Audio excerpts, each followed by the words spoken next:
I stood frozen at the entrance of the banquet hall as every conversation died mid-sentence. My husband, Daniel, was standing on the stage with a crystal champagne glass raised high, smiling proudly beside a stunning young brunette in a shimmering emerald dress.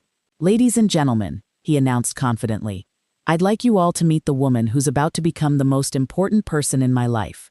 The room erupted into applause. People laughed. Someone whistled. I tightened my grip around my purse until my fingers hurt. Then Daniel spotted me.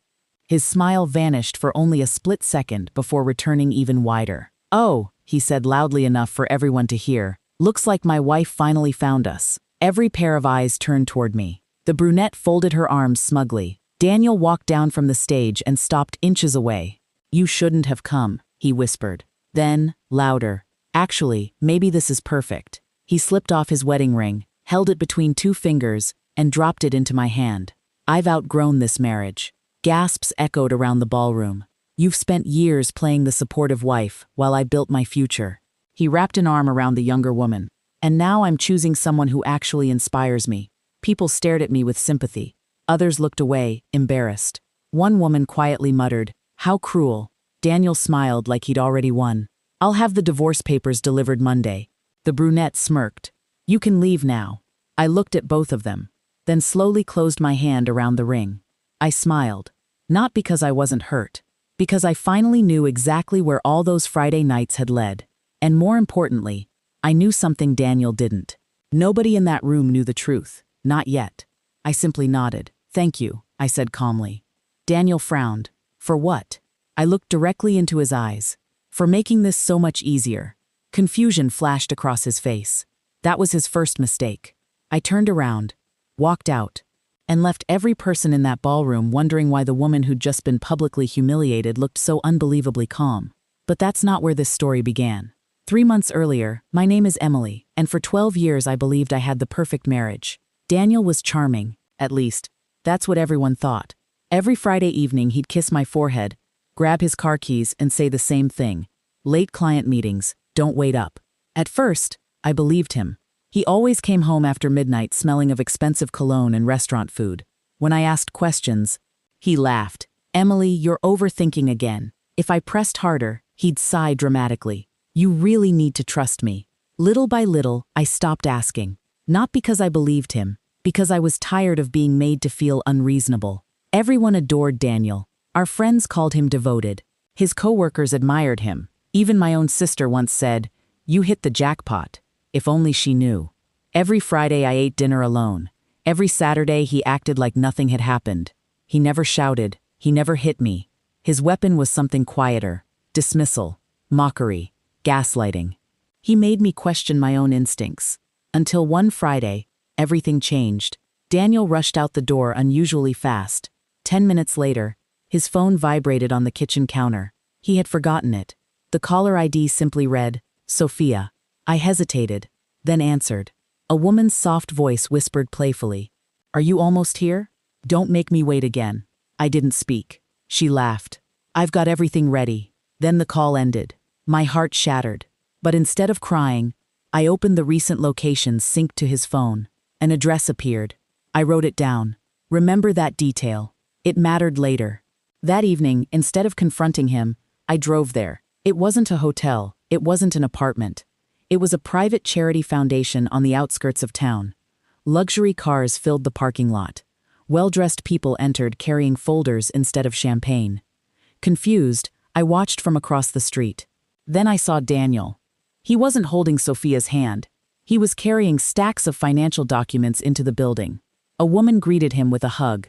She wasn't flirtatious. She looked worried. Something didn't add up. That was when I decided not to accuse him. Instead, I investigated. Over the following weeks, I quietly followed a trail Daniel never imagined existed. Bank transfers, hidden emails, property records, corporate registrations. Every answer created another mystery.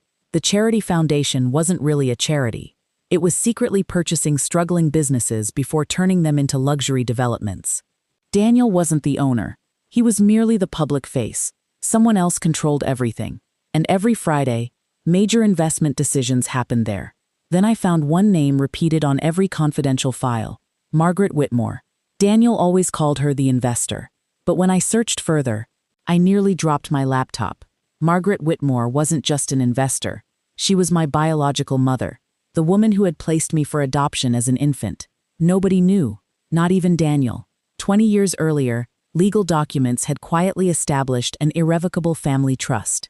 If Margaret ever located me and verified my identity, I would inherit controlling voting rights over the foundation and its investment companies. I had spent my life believing I was ordinary. Daniel had spent years chasing influence without realizing he had married the one person who legally held the future he desperately wanted. They had no idea what was coming. I contacted Margaret privately. Our first meeting was awkward, emotional, and filled with questions neither of us knew how to ask. She admitted she had searched for me for years, but respected the legal process that prevented public disclosure until my identity was confirmed. DNA testing settled everything. She welcomed me into her life, but she also showed me something terrifying. Daniel had been manipulating company records, using shell accounts, preparing to convince investors that he deserved executive control. He believed Margaret trusted him completely. She didn't. She had been quietly gathering evidence. This is where everything changed. Together, we said nothing. We watched. We documented. We waited. Every Friday, Daniel grew bolder. He insulted junior staff, threatened accountants, lied to investors. He even joked one evening, unaware I was listening through a recorded meeting. My wife, she has no clue what I really do. Everyone laughed. I didn't. Weeks later, he announced the lavish gala where he planned to reveal his new future. He thought he would introduce Sophia as his new partner, embarrass me into accepting a quick divorce, and position himself as Margaret's successor. Instead, he walked directly into the trap he had built himself. Back in that ballroom, after Daniel dropped his wedding ring into my hand, Margaret stepped onto the stage. The applause faded instantly. I believe, she said firmly, this announcement is incomplete. Daniel forced a smile. Margaret, I was just explaining. No, she interrupted. Now it's my turn. She invited me onto the stage. Whispers rippled across the room. Daniel looked confused. Sophia suddenly seemed nervous. Margaret held up a folder. These are certified ownership documents. Pens stopped moving. Wine glasses froze halfway to lips. The controlling interest in every company represented here belongs, she paused, to my daughter. Silence. Then she looked at me. Emily. Daniel's face lost all color. What? Margaret continued. Daniel was never being groomed to lead this organization. He was an employee. Another folder appeared. It contained audit reports, wire transfers, forged signatures, unauthorized bonuses. One by one, every scheme Daniel had hidden appeared on the projector behind him. Gasps echoed through the ballroom. Sophia stepped backward. I didn't know. Daniel stammered. This is a misunderstanding. It isn't, replied the lead investigator, who had quietly entered with legal counsel. Security approached. Not me. Him. That was the moment he realized everything was over. His access cards were revoked. His contracts terminated. Civil lawsuits were filed before the night ended. Authorities opened investigations into financial fraud. The investors who once applauded him now refused to shake his hand. Within weeks, headlines exposed his misconduct. His reputation collapsed. Friends disappeared. Business partners distanced themselves. Sophia left after learning she had been manipulated too. I didn't celebrate. I didn't insult him. As security escorted Daniel away, he looked at me with desperate eyes. Emily, please. I simply placed the wedding ring back into his hand. You said you'd outgrown this marriage, I replied quietly. Now you'll have to grow into the consequences. Then I walked away. Months later, I accepted my role on the foundation's board. Not to seek power, but to rebuild what Daniel had nearly destroyed. Margaret and I slowly formed the relationship we'd both lost decades earlier. Together, we redirected the organization toward genuine community projects instead of secret personal ambitions. As for Daniel, the investigations resulted in severe financial penalties, permanent professional disgrace, and years spent trying to repair the damage he had caused. The man who believed he was untouchable became a cautionary tale whispered in boardrooms across the city. Looking back, I realized revenge wasn't shouting louder than the person who hurt you. It was refusing to let them define your future. The greatest victory wasn't watching Daniel lose everything.